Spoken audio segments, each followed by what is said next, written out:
Hello everyone, my name is Jamin. Thanks so much for visiting my channel. In this video, I have a Dell Inspiron 15, the 5000 series models. I'm going to show you how to get inside, access your storage.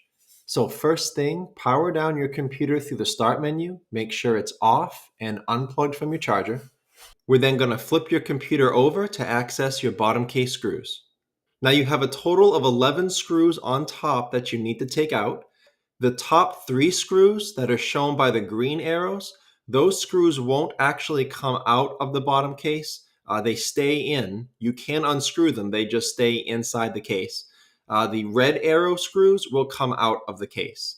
After you take out all of those screws, remember to take out your CD drive here. You can put a pry tool through here. Be very careful not to go too hard, because if you yank that to the left too hard, sometimes you can break it. But if you go slow, you will be able to slide that out. And then there are 2 more screws shown by the blue arrows underneath that CD drive when you take it out.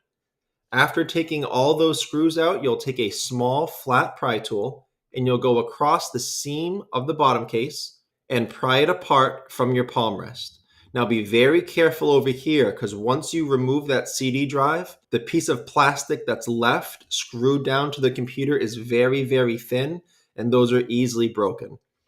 As you're going around, it's generally best to start in one of the back corners. If you get stuck in one direction, leave it, go to the other side and continue in the other direction. Don't put your pry tool too far in. You could damage some internal components. Just keep it on the edge, go nice and slow and careful but firm, and you'll be able to get that bottom case off. Once you do, this is what you're looking at for the inside of your computer.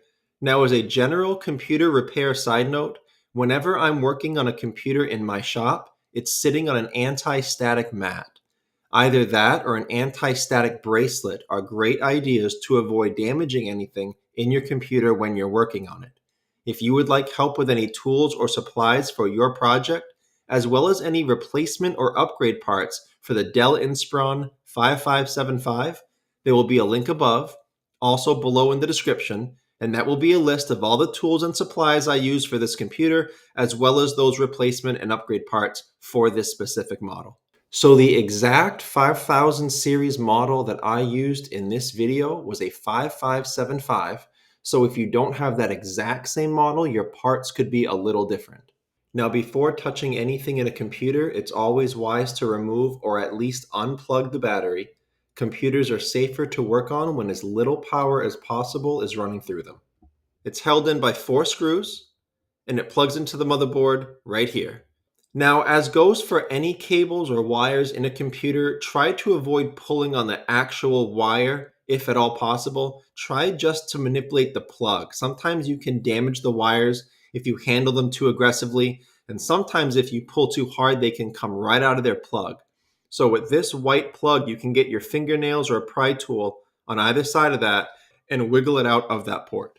Now, as far as storage, this is your hard drive right here. Most of you will have a hard drive stock.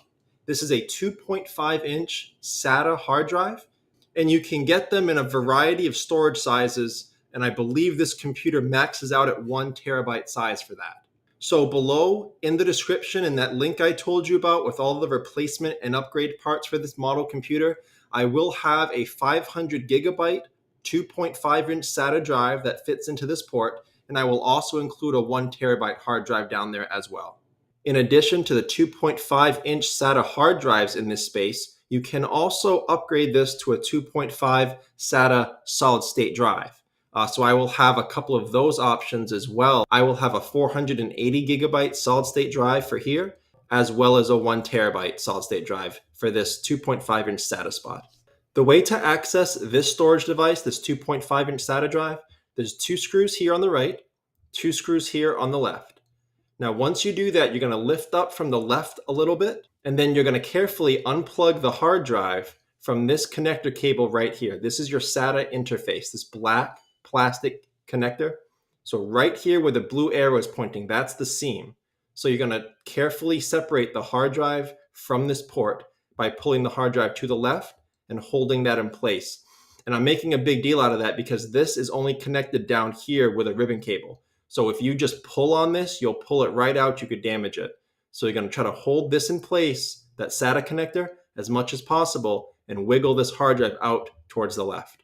The second storage space you have is over here on the right side of my screen. This is an M.2 port, PCIe NVMe solid state drive. The long 2280s can fit in here. And this also maxes out at 1 terabyte, I believe. So below in the description, in that link with all the upgrade and replacement parts, I will have a 256 gigabyte solid state drive, a 500 gigabyte solid state drive, and a 1 terabyte option for this port. One thing that people do a lot when they have two different storage spaces in a computer, because solid state drives are typically more expensive than the hard drives, what they'll do is they'll put a small solid state drive in so they can save money. Instead of getting a large solid state drive, they'll get a smaller one. They'll put their operating system on that, Windows 10, Windows 11, whatever you're using, and that way the operating system is really fast, and they'll use the larger hard drive, maybe a terabyte hard drive, for that long-term storage, the pictures, the files, the movies, things like that, because you don't need that running as fast. So that's kind of a nice way to manage your storage while not spending a whole lot of money, but getting a lot out of it. The third and final storage space you have isn't really a storage space. Some of you may know this. This CD drive here, they have adapters where you can adapt this to put in another hard drive. I'm not going to go into that as much. I'll have those components in the list below with all the replacement and upgrade parts. I'll have those in that list. But because this computer already can have a terabyte solid state drive here and a terabyte hard drive or solid state drive here, I'm just not going to go into this that much. It's kind of needless for this kind of computer. And I guess the final things to mention about this kind of an operation, if you are installing a new drive into your computer, you most likely will need to install an operating system onto it afterwards. I will have two links below in the description. One will show you how to install Windows 10. One will show you how to install Windows 11. And finally, if you are replacing a drive because it went bad, if there's data on that drive you want to recover, be aware that data recovery for bad hard drives is possible. I will have more information on that below in the description as well. But that's the end of this video, how to get into your Inspiron 15 and access your storage. Thanks again so much for watching. Please remember to like and share if this helped you out, if you think it can help someone else out. And feel free to subscribe if you enjoy DIY computer content like this, or if you just want to keep me on hand to answer any of your future computer questions. I do try to answer all questions throughout my channel at least a couple times a day. Also, feel free to check out the related links section below in the description. From time to time, I do try to add things in there that I think will help you with your general computer life, make it more productive, more enjoyable. So thanks again for watching, everyone. I look forward to seeing you on my next video.